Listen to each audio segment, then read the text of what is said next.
এক দেশে রাজা নির্জন শাসন করতেন, শক্তিশালী, গর্বিত, কিন্তু প্রায়ই নিজের ভুল বুঝতে দেরি হতো। তার পাশে ছিলেন রানী দীপা, ধৈর্যশীল, বুদ্ধিমতী এবং সহানুভূতিশীল। তিনি শুধু রাজ্য শাসন করতেন না, বরং মানুষদের শেখার সুযোগও তৈরি করতেন। নদীর তীরে শিশুদের কণ্ঠ, গরুর ঘ্রাণ, সবুজ মাঠ, এটাই ছিল রাজ্যের সৌন্দর্য। কিন্তু কিছুদিনের মধ্যে সবকিছু বদলে যেতে চলেছিল।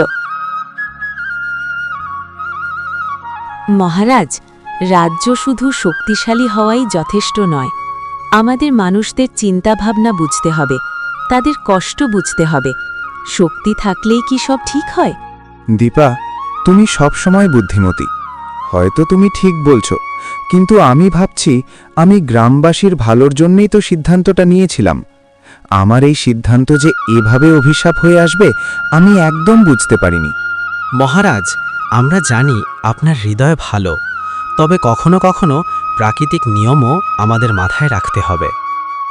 1 মাস আগে একদিন রাজা নির্জনের ইচ্ছা হলো সে তার রাজ্য ভ্রমণে বের হবে। সে দেখতে চায় যে তার প্রজারা কে কেমন আছে। সেজন্য রাজা তার মন্ত্রীকে ডেকে পাঠালো।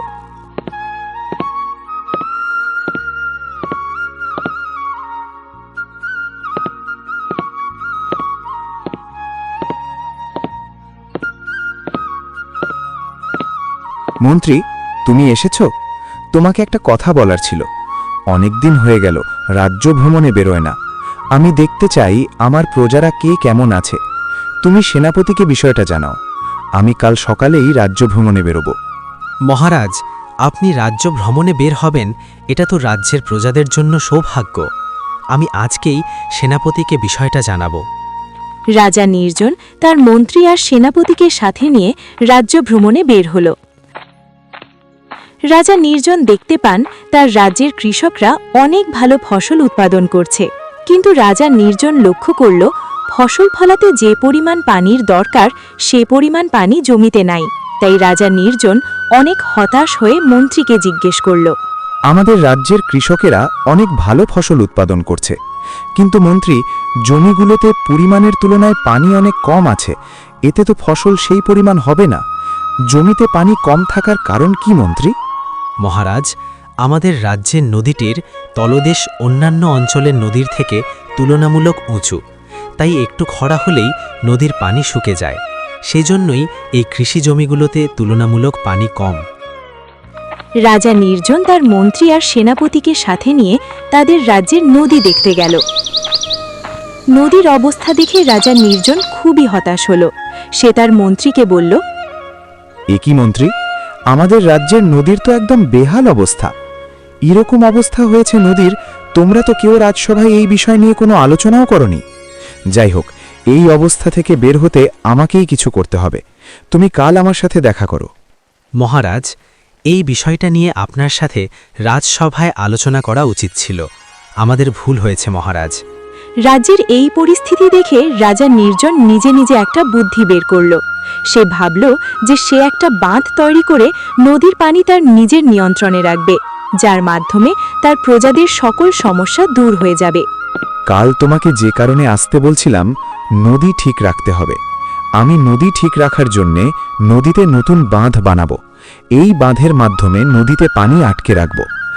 মহারাজ, ফসল, পানি এবং গ্রাম সবকিছু ক্ষতিগ্রস্ত হতে পারে। আমরা কি আগে পরিকল্পনা না করেই বাঁধ বানাবো? কেউ বাধা দেবে না। আমি ক্ষমতাশালী, আমার আদেশ পালন করতে হবে। শুরু করো। মহারাজ, আমরা শক্তিশালী হতে পারি, কিন্তু সবকিছু ঠিকঠাক করার জন্য আমাদের ধৈর্য এবং বিবেচনা দরকার। কোনো কিছু করার আগে তাড়াহুড়ো করা ঠিক না। আমরা এটা প্রজাদের সাথে আলোচনা করে কাজটা করতে পারি। রাজা নির্জনের কথা মতো বাঁধ তৈরির কাজ শুরু হলো, আর কয়েকদিনের মধ্যে বাঁধটা পুরোপুরি তৈরি করাও শেষ হলো। রাজা নির্জনের এই একটা পদক্ষেপ পুরো রাজ্যবাসীর দুর্ভোগ ডেকে আনল।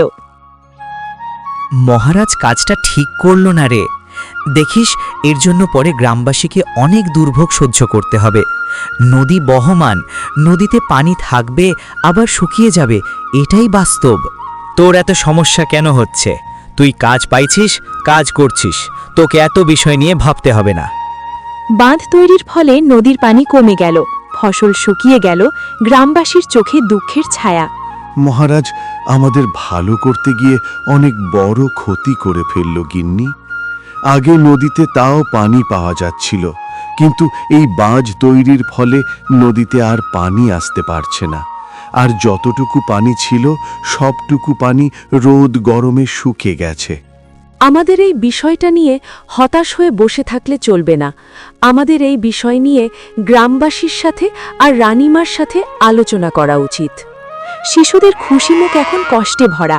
গ্রামবাসীরা সবাই বুঝলেন রাজা নির্জনের একটি ভুল কত বড় বিপদ ডেকে এনেছে। দিদি, আমাদের ফসল মরছে, আমাদের গরু কি খাবে? আমরা কি এখন রোদে ক্ষুধার্ত থাকব?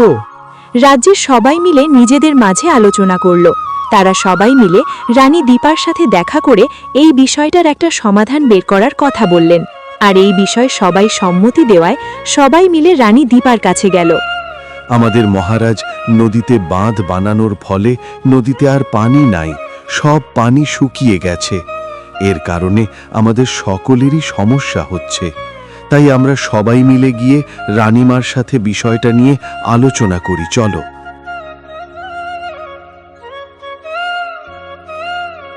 রাজা নির্জন কক্ষের কোণে বসে গভীরভাবে চিন্তা করলেন।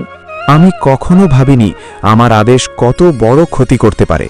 আমি ভেবেছিলাম আমি বাঁধ বানিয়ে গ্রামবাসীর উপকার করব, কিন্তু পারলাম না তো। মহারাজ, আপনি হতাশ হবেন না। আমি গ্রামবাসীর সাথে কথা বলে বিষয়টার একটা সমাধান বের করব। তিনি বুঝতে পারলেন ক্ষমতা থাকলেই সব ঠিক হয় না। মানুষের সঙ্গে বোঝাপড়া না করলে ক্ষতি অনিবার্য। রানী দীপা গ্রামবাসীর সঙ্গে পরিকল্পনা করলেন।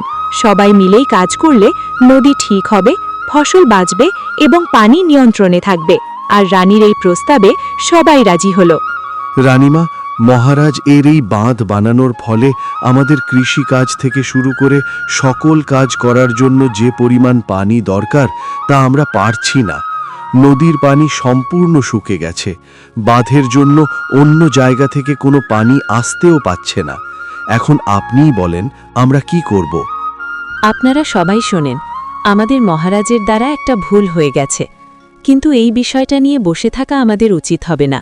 আমাদের সকলে একসাথে হয়ে কাজ করে বাঁধটা ভেঙে নদীটিকে ঠিক আগের মতো করতে হবে।